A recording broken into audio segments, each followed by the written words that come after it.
marketing cannot just be a cost center, and you have to establish a linkage of marketing driving the overall North Star metrics for the business. As they grow through their career, what is that system that they need to put in place so that they are able to connect between the marketing outcomes and the business outcomes? If you, as a marketing leader, don't set the narrative on how marketing is impacting the business, it will be set up for you by the rest of the organization. How do you judge a good marketing talent in an interview, right? Subscription is a tough business in which you kind of live the business day in and day out, because every morning when you open your dashboard, you would have either gained customers or you would have lost customers. Amazon could make the choice of showing you the most profitable products on their website, right? It is perfectly within their rights, but they will show you the most relevant product because it matters to the customer the most. If you take the technical skill out of the equation, what would be your process of judging a good marketing talent? Is this product a result of the collective biases of me, my friends, and my colleagues? Or is this what the customer actually wants? I think one thing I've learned about marketing and about HR is that everybody in the world can do it, including everybody in the organization. You could start with how that change happened, how you moved from just a marketing role to a marketing plus a P&L kind of a role. What were the mindset changes that was required in you to sort of make that happen is something that I would like to explore first. So I think I've always taken the point of view that it is good to have functional expertise, but as a personal preference, I also like to have a T-shaped skill set, which essentially means that beyond marketing, how do you expand your skill sets to different other functions? Because as you grow up in organizations, you tend to get a more cross-functional view rather than just a functional hat. And I think the mindset change that was required was to say that marketing cannot just be a cost center, and you have to establish a linkage of marketing driving the overall North Star metrics for the business. These linkages should be explained and evangelized. If you, as a marketing leader, don't set the narrative on how marketing is impacting the business, it will be set up for you by the rest of the organization, and you tend to lose the narrative there. I think mistakes that I have seen marketing leaders make, and I've also made the same mistake in early parts of my career, is to focus only on the marketing metrics and how that is performing and how that is doing well and you're hitting the goals, but not kind of think two steps beyond that, saying that how do these marketing metrics help the overall business goal? Uh, the principle that I follow is to establish a linkage between business goals and marketing metrics. And so I think that's helped me a lot to kind of make the mindset shift from just a marketing owner to a business owner. How drastically different are those metrics, right? If you can go a little deeper. So when you say there are marketing metrics and there are business metrics, how drastically different are these? And where is that bridge? Where should that bridge typically come in, right? Where it bridges between marketing and the business functions? So they're not drastically different, but I think the linkages may not be clear. Let me take an example. Let's suppose the goal of the business is to increase the revenues by 20%. I'm just making these numbers up. The goal of marketing is to say that I will improve my retention metrics by 500 basis points. Now, let's suppose both the marketing goals have been achieved and you have hit those goals. The linkage that you would establish is that for those 500 basis points improvements that you made, this translated into XX lakhs of revenue through higher retention, lesser cost on reacquisition, and this is the analyzed impact of the performance. This builds a linkage. If you finish your journey saying, hey, I have improved my retention by 500 basis points, but don't do the second step saying this is what the improvement means for the revenue realization of the business, then you're not making that linkage. And not everyone will make that linkage on their own because everyone is busy with their own functions and their own goals.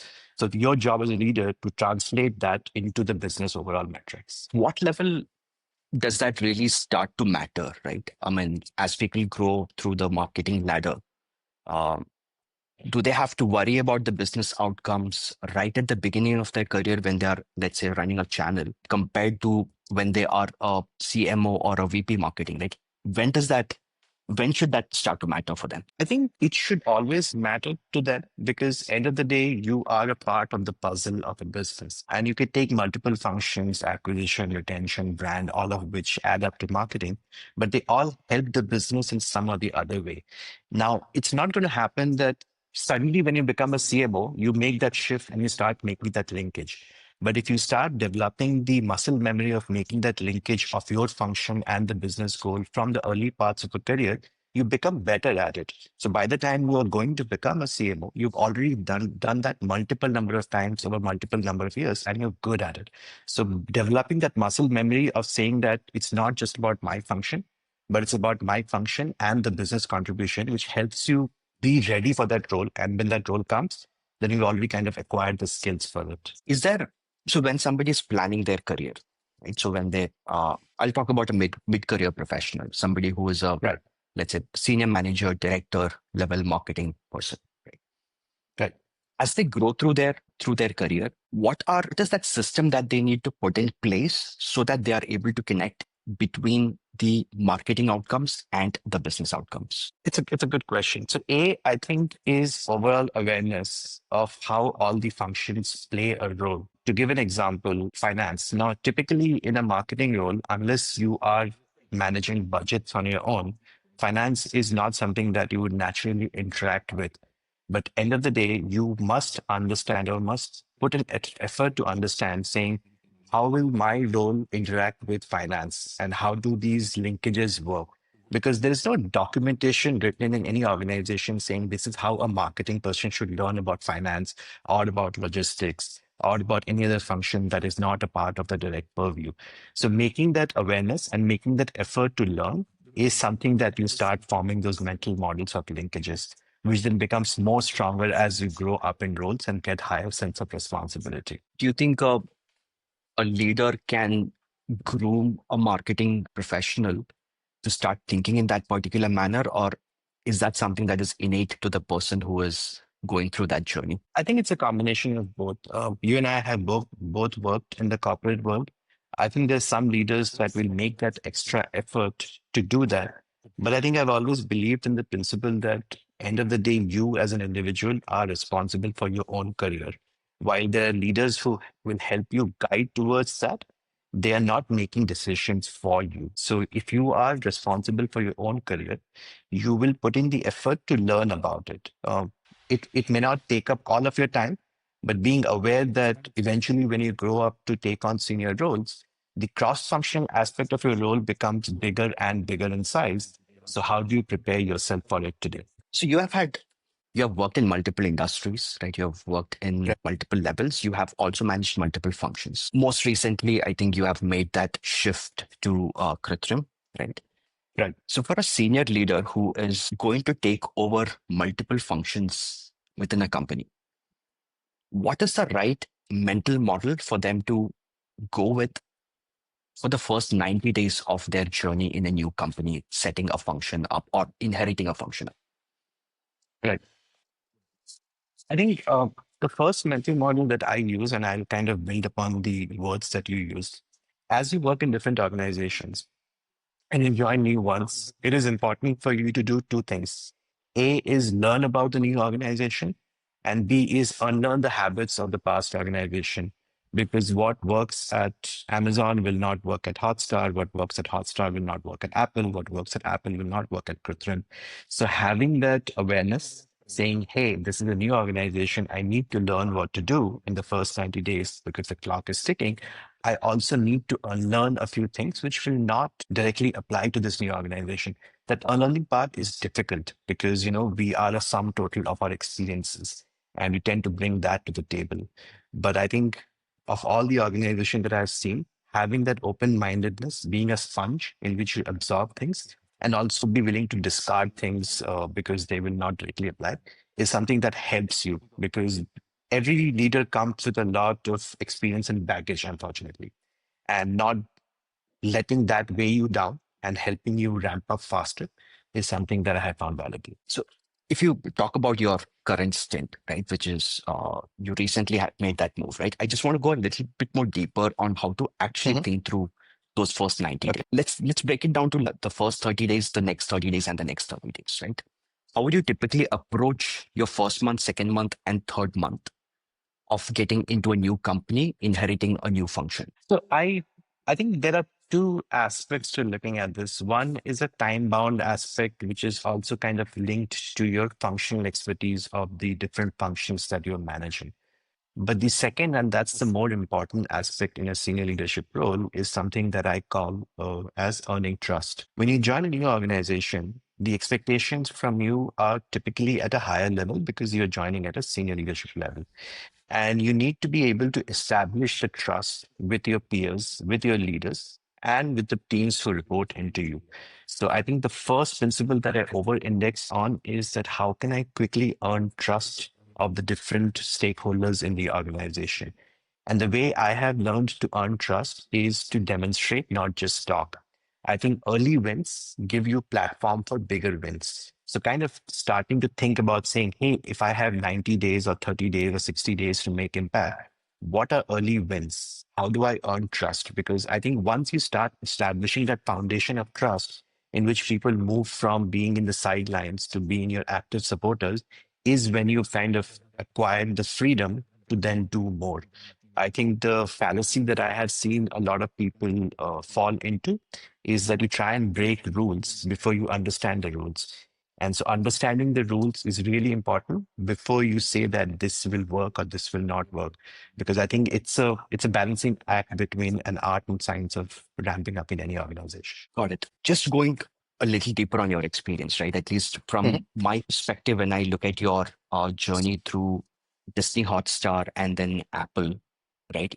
You've been at the core of the subscription models in India, right? You have Right. worked in two very different organizations where you were trying to grow through subscriptions. There is a general belief that subscriptions will not work in India, right? Right. What is your point of view on that? And if somebody is planning to, launch a subscription service, what are the things that that person needs to be aware about? I think there's a certain truth to it that subscriptions is difficult in India. I would not say it will not work. I think there are many and enough examples of organizations that have made it work. But subscription is a tough business in which you kind of live the business day in and day out because every morning when you open your dashboard, you would have either gained customers or you would have lost customers, which is not typically true of most of the businesses which are additive in nature. And so from that perspective, the the clock cycle turns on every single day when you kind of look at the numbers. Now, to make a business work in India, and a lot of these principles are also applicable outside India, there are a few pillars to consider. The number one is the product, which will encompass multiple things, such as the core experience of the product, the pricing, the differentiation about what makes the product unique. So, as a customer, why should I give you a share of my wallet and why should I pay you? Now, the response to this would differ by categories. So, for example, if you look at the OTT space, content tends to be the biggest differentiator because you have uniqueness around it. But if you translate that to a different category like music, where the catalogs are virtually identical across players, companies will tend to build unique and better experiences that you will not find anywhere else. So that product core experience is something that is the heart of the subscription business. The second aspect is distribution. Now, I think you've seen the OTT space in India, in which distribution was and is one of the largest pillars for expansion.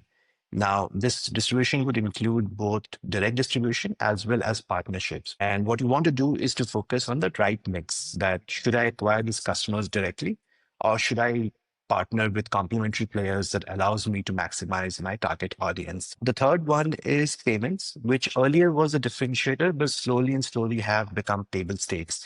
Now, if you go and try any Indian subscription business, you will see all those expected options of UPI, card transfer, banks, etc. The last one, and this one is, I think, the most critical, is that the most important factor that makes or breaks a subscription business is engagement, which becomes a leading indicator for churn. You cannot build a subscription business that is on a leaky bucket. And so, kind of understanding saying this is what will make or break your business is important. Now, it doesn't mean that anyone has all these four would succeed, but doing all of them well and maybe one or two in world-class manner will increase the vector area for success for you. And look, double down on the second point that you mentioned, which is partnerships as a lever for growth, right? So we recently saw the Perplexity Airtel partnership that has come in, right? Uh, we have seen OTTs partnering with, telcos, which has been one of the trademark partnerships that we have seen in the last couple of years. Right. How do you look at partnerships as a lever and somebody who Mhm. is building a subscription business today? How should they Right. look at partnerships and try to grow through partnerships? It's a good question. It's also a deep question. I think partnership is a growth engine, but it's also a discount machine. And all growth engines and discount machines have trade-offs. And so I think it's well understood and accepted that partnerships will give you access to customers that helps you improve the top line of your funnel. You also have to consider trade-offs such as lower revenues because you're getting a lower discount, you're getting a discount on the wholesale rate. The customers may churn because they all may not be the target cohorts, and it will drag down your profitability. So I think when you look at partnerships beyond the top line, you also have to measure the downstream impact of such partnerships on your financials as well as your engagement metrics. I think the mistakes that I have seen businesses make, and I have made similar mistakes and hopefully corrected them, is that to exclusively focus on top line, because I think when you chase numbers like millions of customers, it's a high in itself, right? To see those numbers go up by such a large number. But you also have to consider financial and non-financial benefits and cost. There are two rules that I usually follow when it comes to partnerships based on experience, errors, and some success areas. Number one is that you should have the willingness to walk away from a partnership that do not meet the value bar. Now, this value bar could be a short-term phenomena, or it could be a long-term phenomena in terms of how many customers actually stay with you when the contract gets over with the partner. The second one is to understand the benefits of that partnership beyond the contractual period. During a contractual period, you usually get some kind of guarantee for how many customers would come to you based on commercial considerations. What happens after that?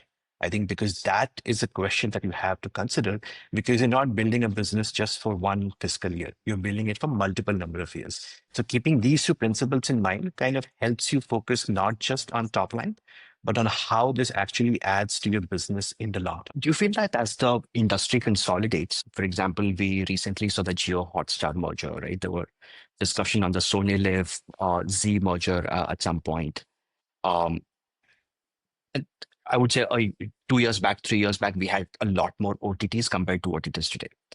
As the consolidation happens in the industry, do you see the importance of partnerships going down, or do you feel that going up as the industry consolidates? I think there are two factors at play here. I think there is a consolidation that will happen at an industry level based on underlying economics about profitability. But there's also the fact that consumers' attention is now divided. You have smartphones, you have multiple apps, and you have different categories that they engage in. It is commercially not always viable for any company to achieve all of the distribution through just acquiring it directly. It's cost prohibitive, does not always make sense. So I don't see the partnerships getting diminished, but I do see the fact that there will be a greater commercial scrutiny on what partnerships you get. So, for example, to build upon what you started as a question, 3 years back, you would get, in some cases, 12 months or even 24 months of membership free with a partnership deal. You had started seeing trimming of those because end of the day, they do drag down your revenues and profitability. So I think that is something that will increase, in which there is scrutiny on partnerships and how much value you can offer. But I don't see partnerships diminishing as a growth channel for customers and companies. Let's touch upon your Amazon experience. One Right. of the core Right. principles that Amazon has is working backwards from the customer. If you could touch upon that and help the marketing professionals out there understand what that really means and how they can Right. implement that starting next Right. Monday in their day-to-day work. So I think there are two parts to this. I think working backwards as a leadership principle in Amazon is fairly very strongly ingrained, right? But when you take marketers who work in other organizations, they may not have the same benefit of that ingrained culture. So I think one of the ways you can think about this is that often in any business, we will have opposing viewpoints or conflicting directions. To take an example, we have three directions that we can take as a strategy, which one to choose. In many cases, the strongest or the loudest voice will win. In some cases, the person who gets paid the most, the hippo, will win. I think one of the ways to apply this principle in your work is to instinctively start from the customer and work backwards. So, for example, of the three directions that you can take, how do you start saying that which of these three directions matter the most to the customers? Why, when the customer will say, why should I care? It's a very honest question. It's very eye-opening and it's very brutal because then you're not making the decision basis the most happy path for your organization, but really examining saying, if I implement strategy number two, this is why it matters more to the customer or most to the customer. And there is virtually nobody in the organization who would say publicly, at least, saying, hey, customer considerations are less important than financial considerations, right? To take an example, and this is a public example, when you go to Amazon, Amazon, for example, could make the choice of showing you the most profitable products on their website, right? It is perfectly within their rights, but they will show you the most relevant product because it matters to the customer the most. So that's one example in which you make a decision in which you keep customer as focus and work backwards from there to take small and large decisions because it's a very clarifying point for you. You don't have to debate saying what is the cost, what is the impact, what matters the most to the customer. And this is simply that everyone can start thinking about it from next week onwards to make decisions. What happens to a lot of professionals, including me, right? When Right, I'm thinking about building a product, like building a right, service, I'm always judging that product or service from the lens of my point of view and my friend's point of view, right? Or my first right, circle, right? right. But that is not the entire customer base. How do we get rid of that bias in a systemic manner, right? How should somebody approach that in a more data-driven approach on how to think about customer first by avoiding these biases? What would be your thoughts around that?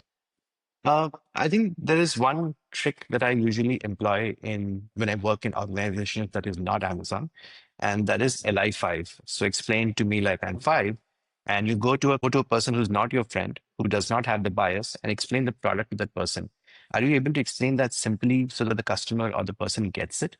And if you're not able to do so, it makes you think saying, hey, is this product a result of the collective biases of me, my friends, and my colleagues? Or is this what the customer actually wants? Because the responses to this should be brutal. It should be honest. And unless you're getting that feedback, you're building a product for yourself. And when we build products for ourselves, that tend not to succeed. So I think finding those people who have actually no interest or attention span about the category that you operate in and just pitching them the idea to see what their honest reactions is possibly one of the simpler tools that you can employ today.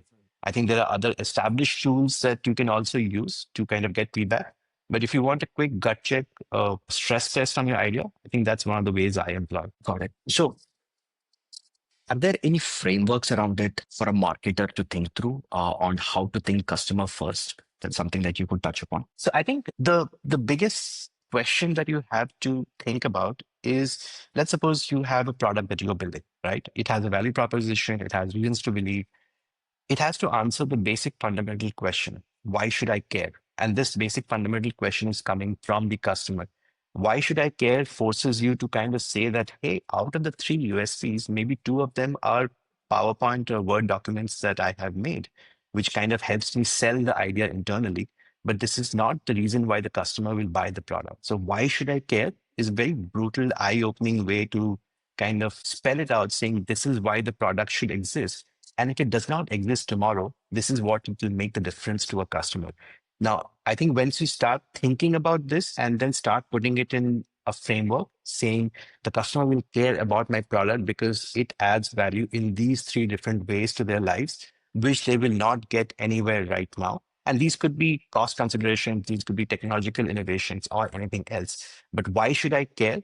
Is the most brutal way to answer this question, saying, should this product exist today or tomorrow? From my vantage point, when I'm looking at marketing as a function, right, I feel that is one of those functions which I consider as one of the most creative functions in an organization.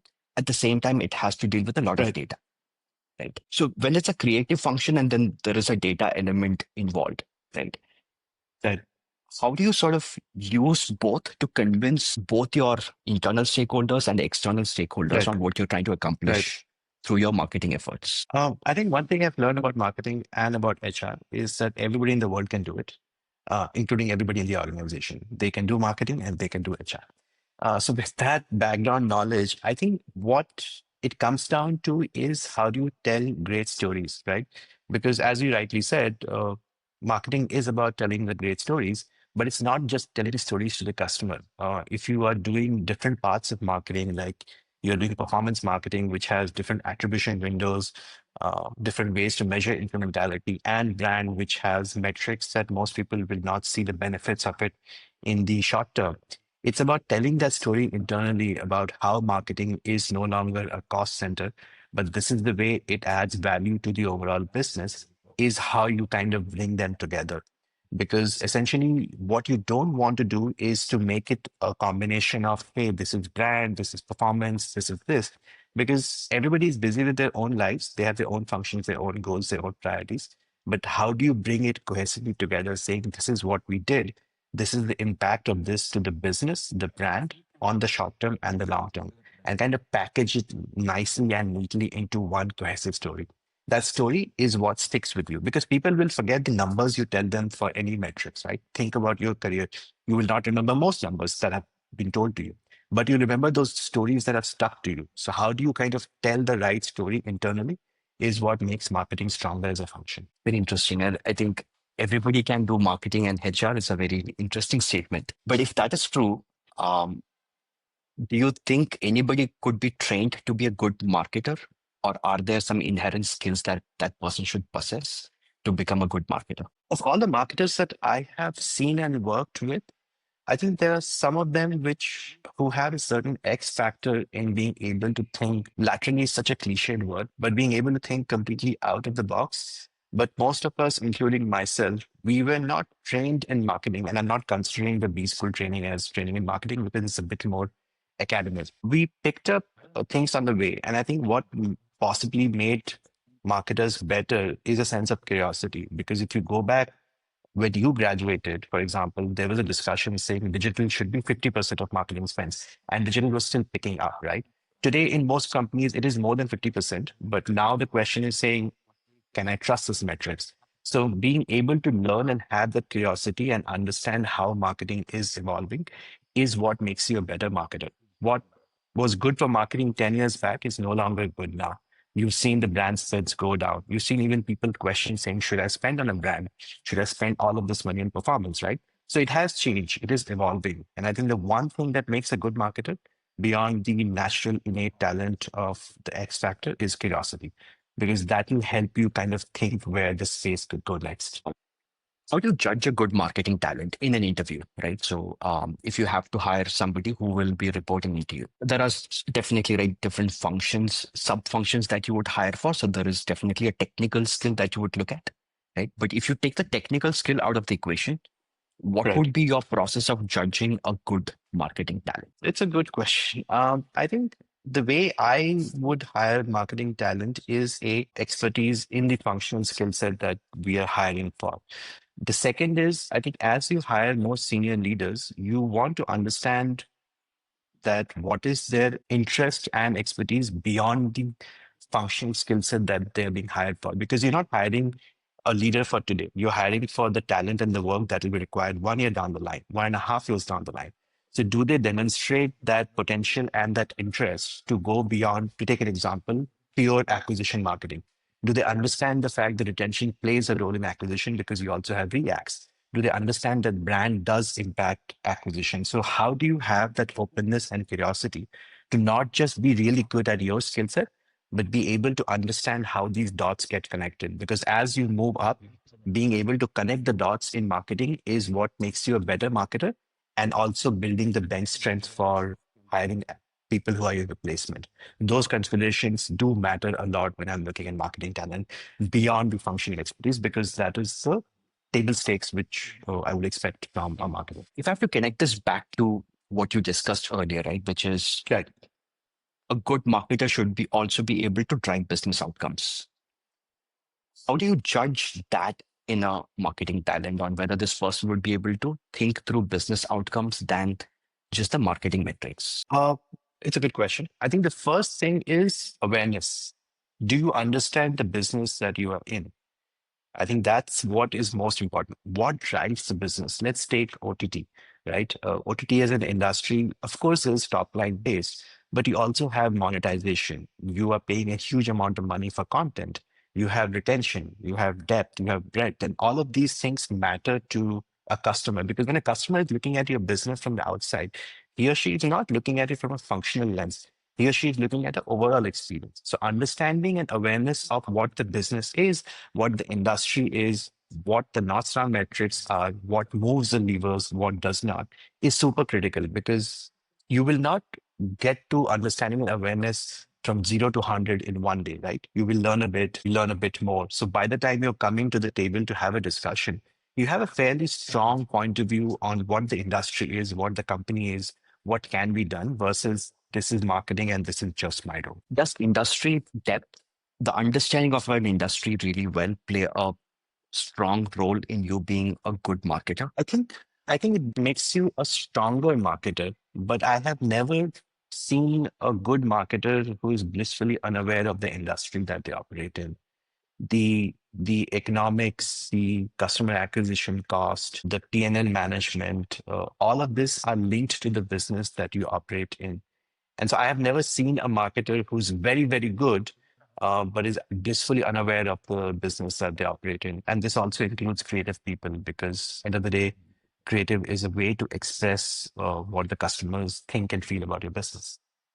It does not exist in isolation. One thing that I advocate a lot to senior leaders, right, when I'm speaking to them is as you grow through your career, right, you have to Right, both increase your breadth and depth in knowledge, right, right? For example, even if you are heading in that marketing leadership career path, you still need to be you still need to have depth in some area, whether it be an right. industry, whether it be a function, right? But there has to be some sort of depth. Is something that I typically discuss with a lot of people. If you, from your standpoint, what is more important? Is the breadth more important, or is the depth more important when it comes to somebody's chances of cracking it into the senior leadership? I don't think these are opposing choices. I think when you're hiring senior leaders, and this is not just about marketing, but about all functions, the depth of experience is what you would expect as the basic minimum requirement. Now, within that depth of experience, there are flavors to it, right? I would struggle to find a CMO who is equally good at brand, performance, CRM, usage of AI tools, and everything else that surrounds marketing. You will be good in certain aspects because you've actually made your hands dirty in those, but you have a good idea about other sub functions in marketing because you either led those teams or you work with those teams.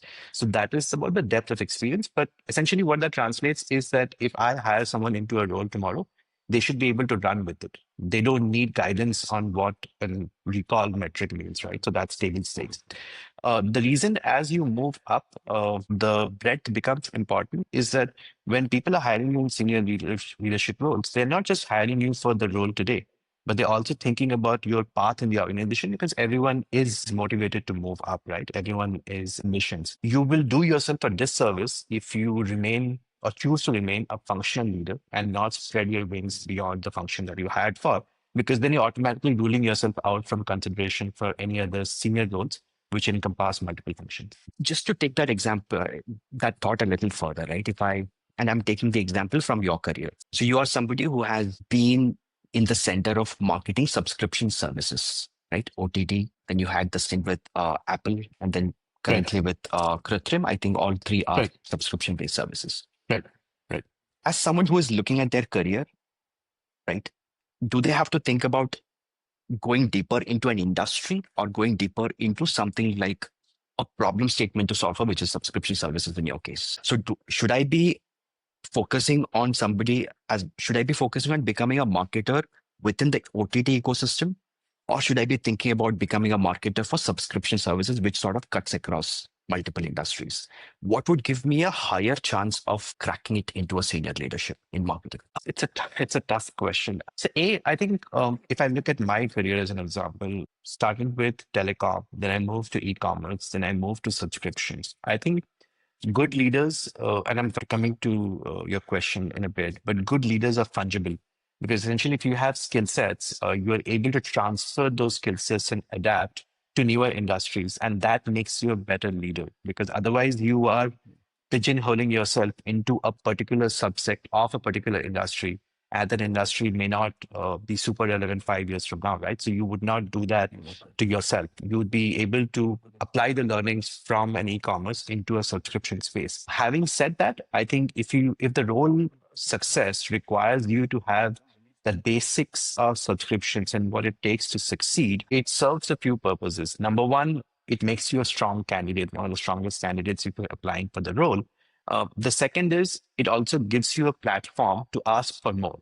Because essentially, what happens is if you know your business inside out, subscription in this case, and you go to a new organization and you're able to earn trust quickly because that's an important factor to have in the first 30, 60, 90 days, which then allows you to build a platform saying, hey, I know this really well. Can I also do more? Because end of the day, that's your path to building a career of doing more than what you were just hired for. Right. So I think it's a long-winded answer, but number one, you should have skill sets that can be transferred across industries. B, you should have functional depth in a particular industry, which then allows you to ask for the freedom to get more beyond your normal job description. Got it. Perfect. Slightly shifting gears, right? I That, want to talk about the AI ecosystem in India. Right, this is you are at the center of it. AI that, is the buzzword everywhere, right? So, that, right, and I think a lot of people would be really interested in knowing your point of view, thought process around how that AI ecosystem is going to evolve in India. Starting with, I think we recently had this announcement from OpenAI that they are starting offices in India, right? right, Um, right, Arvind Srinivas from Perplexity did at one posting on LinkedIn where he was inviting somebody to lead business development in India. right, Microsoft recently made an announcement to invest $3 billion for the entire cloud infrastructure to support AI, right? So there's right, a lot of news around what is happening in India. And apart from this, we have companies like Krutrim, we have Servam AI. These are right. all homegrown companies which are again developing in the AI space. How do you see the AI space evolving from a talent perspective, right? So if I am a mid-career professional today, how should I look at the AI ecosystem for the next, let's say, 5 years evolving in India? Okay. This is a very tough question, so I'm going to break this down into parts. Uh, Aditya Agarwal, I think he was CTO for Dropbox and he was early in Facebook. He's a venture capitalist now. He came with this really good explanation about the talent crunch in AI and why that is driving this astronomical numbers that you read about salaries. He said from the time you enter a prompt into a chatbot or a chat agent, there are a lot of things that happen in the back end, right? Different architectures, how decisions are made, reasoning models, and so on. He said there are 500 people in this world who can probably explain every single subsystem of this and how they are interconnected. And when you have so much money chasing just 500 people, that is the talent crunch. What that also tells you is that the industry is very new. The rules have not been written. And I don't think anybody in this call or outside this call would debate that AI is not here to stay. You may have different point of views on the effectiveness of it, the efficacy of it, how it positively or negatively impacts different parts of the ecosystem, including employees. But you will not debate the fact that it's going to have an epochal impact on careers and organization.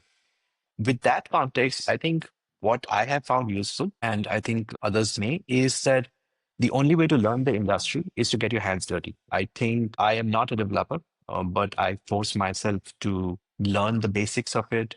I spend about an hour every day just coding. I don't know what I'm doing most of the time, but I think as you try and as you fail and as you experiment, imagine that in 365 days, you've spent 1 hour every day and you've run over 200 experiments, failed in 150 of them. That is very difficult to match. And imagine that compounding over 5 years. you will have skill sets that most people will not have, because essentially reading about it is not enough. Taking a certification course is good, but unless you get your hands really dirty and go deep inside it and try it every single day, you will not learn. And once you learn that, your skill sets become so much more valuable. I was talking to somebody last week and I said, if I go back to my past organizations, I think there will be a time in which we can deliver the same output with 50% of the team size. It's a sobering thought, right? Because there are 50% of the people who get impacted. But how do you ensure that you are kind of increasing your skill sets to become super relevant into the future? And I think, personal opinion, getting your hands dirty into every single tool you can lay your hands on is possibly the best way to get there. One mistake I think a lot of people make while judging or while thinking about AI talent in India is that Right, everybody is thinking about an AI researcher, right? An AI engineer, right, probably prompt right, engineering, right? right, But there are a lot of non-technical functions also that are required for these AI companies, right? For example, correct, you are in marketing, you're marketing for an AI product. Um, there are product managers who would be required. You would require business development professionals. You would need people to go and crack the strategy and strategic partnerships with different ecosystem players. So if I keep tech aside for a second, right, and focus right, on non-technical roles that would right. play a big part in how the ecosystem is going to change in India with respect to AI. What Okay. would be some of the things that people could think about while building those skill set within them? I think understanding how your different, so for example, let's suppose you are in marketing or you are in finance or you are in supply chain or legal or take any of these functions. Each of these functions have different sub functions that add up to it. And not all of these sub functions are super efficient because they are built on years and years of legacy and sometimes not so efficient processes. Thinking deeply about, hey, what can I automate using AI is something that is possibly a really good starting point because it sells curiosity. And then you start investigating, saying, hey, if I am in legal, is Harvey AI possibly one of the options that I should know more about? Because it is directly in the field of that category. And so kind of having that curiosity, saying, which are the AI players in my particular function? What are they doing? How does it add value? How can I learn from it? How can I practice it? How can I get my organization to support this? Are possibly some of the really good starting points. One of the things that I found really inspiring is that Toby Litke from Shopify, he had circulated a memo about the entire organization adopting AI and what that means.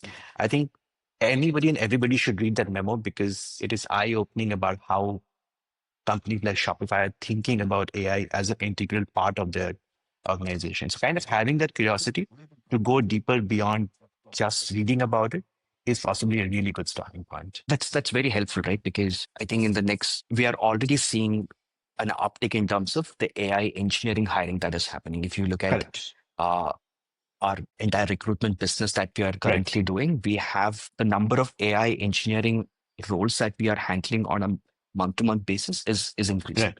right? Right. And we are expecting that to increase by a lot. But we haven't yet seen any traction with respect to the non-technical functions for AI companies. But that is bound to happen. I would say Yeah. it's just a Yeah. matter of time before It's fine. the Yeah. global players come in. A lot of Correct. Indian players are going to build their businesses within that.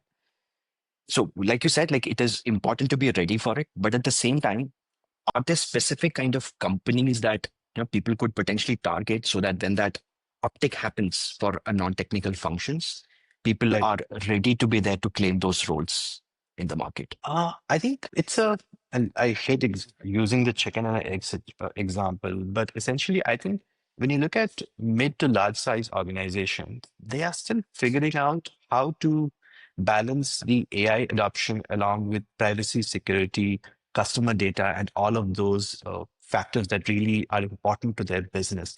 So I don't think companies have clearly articulated saying each of these functions would be impacted by AI by this much. And hence, these are the skill sets that we are looking for.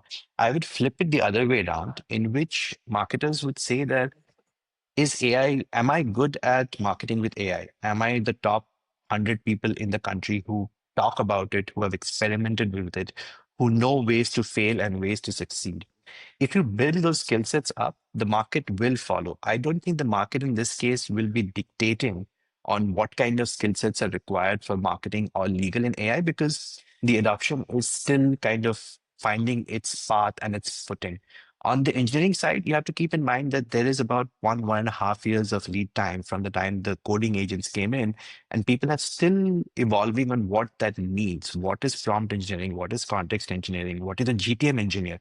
And these things are evolving very fast. The other functions haven't caught up.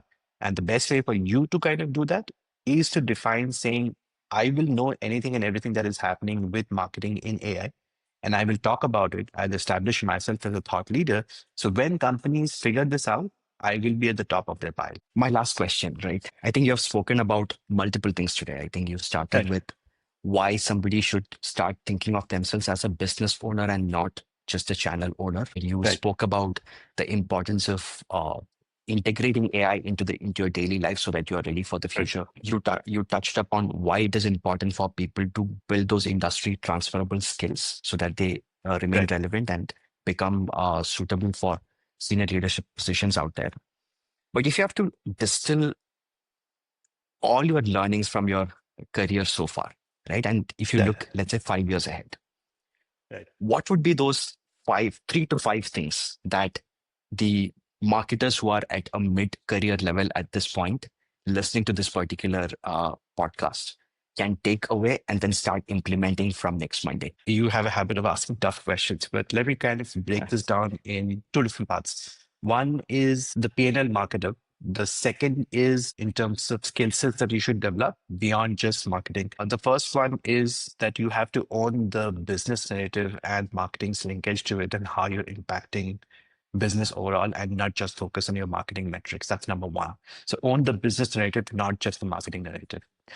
Number two, build mechanisms. I think we all tend to build individual processes in which we expect our individual brilliance to shine. But good and enduring organizations build processes which will run irrespective of whether you are there as a team or not. So, how do you build that machine which allows the organization and the teams to function and not depend upon individual brilliance? That's super important. I think the third thing is, we touched about it, fixed retention, because customer engagement is such a good leading indicator for churn that it's easy to spend money. It is far more difficult to retain customers. So always keep your eye on that. The fourth thing, and this is not just about PL marketing, is that executive presence is probably that one thing that will help you rise faster, better, and higher than any other skill set. It's a very difficult black hole kind of skill set because everyone means different things by it. But executive presence is super, super, super critical, without which you might be super talented, but you will not move at the pace that you desire. And the last one, I think, is learning how to say no to disagreements without burning bridges is possibly another skill set, maybe second in importance to executive presence, because essentially it takes a village. And so you have to find the clansmen which will be a part of your village and your tribe, and you have to find ways to disagree with them without alienating them. So these are the five things that I would possibly leave you with. That's fantastic. Well, this was great, Soumya. I think really enjoyed the conversation. I definitely learned a lot. I'm sure the audience who's going to listen to these insights are going to take away a lot of good things from this conversation. Right. Really appreciate you taking the time out for this. Thank you so much. Thank you for having me.